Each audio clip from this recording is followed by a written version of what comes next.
If 550 horsepower from the last video wasn't enough, how about over 700?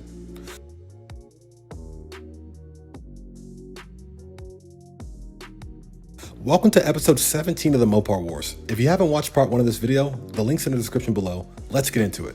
To handle the extra power, you're going to need either a water methanol injection kit or forged rods and pistons. For the motor, you're going to need a 180-degree thermostat, built cylinder heads, and an MMX cam. For fuel, a drop-in fuel pump upgrade and 1000cc injectors, both of which are flex fuel compatible. For the transmission, there's also a 180-degree thermostat, a 2350 stall converter, and a built transfer case. For superchargers, we have 3 choices, either Procharger, Magnuson, or Whipple. Brembo brakes are a must at this point, and the B-Booty brace kit will help stabilize things also. But I could hardly hear somebody say who didn't even watch the video, oh, the Trackhawk makes over 700 horsepower. No, not to the wheels it doesn't.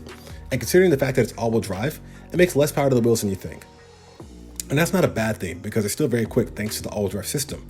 And that is nothing new. You know, we've seen this with all-wheel drive cars in the past, like when the R35 first came to the States. They hardly made 400 horsepower to the wheels when they first got here. And they ran 11s.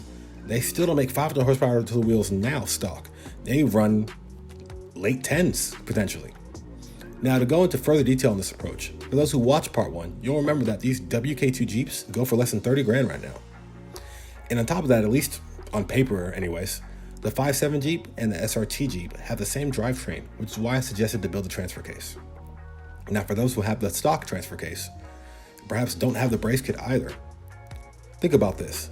How often do you think they're going to launch the Jeep while racing? How consistent will they be? And how many times do you think that Jeep can do it until something breaks?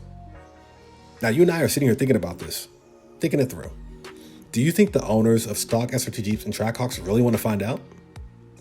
And I'm also saying this from a driver skill perspective as well.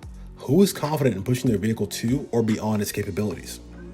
Especially given now not just how much things are to drive, but how much it costs to repair and maintain as well. Something that nobody talks about with these vehicles or any vehicle. Also, side note, if you want to use a Whipple supercharger, you're going to need the extended injectors, and there's an option to select that on the Injector Clinic's website. Now, another thing to consider is that they both have the 8HP70 transmission. Guess who else uses that transmission? BMW. So if one were to look at the final drive or even the gear set between, let's say, an X5M and SRT Jeep, they might be the same, but they might be different. And truth be told, BMW's gearing could be superior for racing compared to what Dodge and Jeep have access to.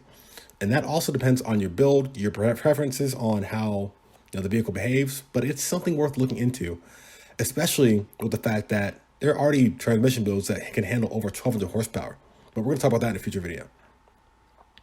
Now, for those who made it this far, congratulations and thank you.